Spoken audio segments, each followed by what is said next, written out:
Okay, I went on record in several blogs as soon as it first happened back in March of 2014 as saying that the captain was the only one capable of sinking that plane in a way that nobody could find it. Not by accident, not by hijackers, not by the copilot or anyone else in the crew, but only the captain was capable of doing all that.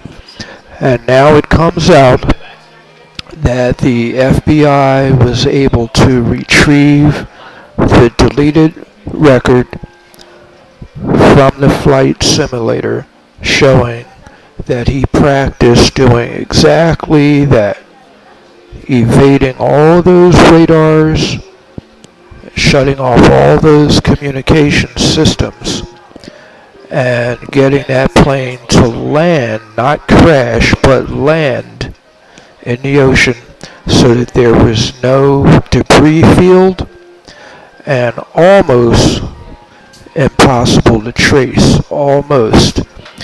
What he didn't count on was that even though he figured out how to disable the acars system would reset and continue sending a message to inmarsat. So just think what would have happened if acars did not reset. In the first place, how do you even turn off acars in the first place? There's no off-on button for it. There's nothing in the cockpit that lets you disable it. So you practically have to be an engineer to go out of the cockpit into the flight room and figure out how to disable acars. That's quite a trick by itself. Okay, so the acars resets and it continues to send a ping, and that's how they even figured out remotely was headed. If they didn't have that to go on, we would really be lost. So, okay. Then you have the flight simulator. What if the FBI had not been able to hack into the deleted file? Then where would we be? We would really be lost. But as it is today, we have the inmarsat record and we have the retrieved flight simulator records, both pointing to the fact that the captain did it. So if you check back on Channel 6 WPVI blog, back when this first happened, I went out on a limb by saying only the captain could have done it. And that's called barratry.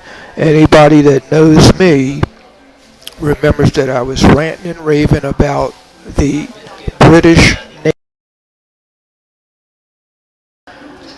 And barratry just refers to any time a captain deliberately sinks a ship for some reason.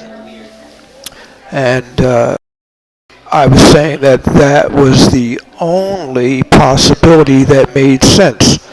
A lot of accidents scenarios seem to almost match, and maybe there was a fire, or maybe the lithium batteries caused smoke, and maybe all these different things, but none of them add up.